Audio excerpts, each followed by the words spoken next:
Dito nga ay naisipan na nila na tulungan na lang si Thomas at pagsabayin ang pagprotekta sa kanilang misyon. Gumawa ng paraan si JB upang malaman kung blackmail lang ang ginagawa kay Thomas. Dito nga ay gumawa na sila ng plano upang maligtas si Thomas at mahanap at ninong nito at nalaman na din nila kung nasaan ang kausap ni Thomas.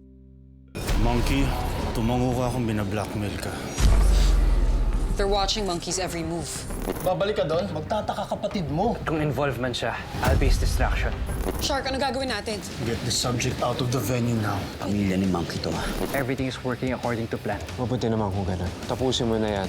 Alamin natin kung sino talaga nagba-blackmail. At malalaman natin kung nasaan ang ninong ni Monkey. At maliligtas natin silang dalawa. Eagle, kaya mo matrace kung sino ang kausap ni Monkey? I need a location right now. Got it. First confirmed active line. Nandito lang mismo sa loob ng venue.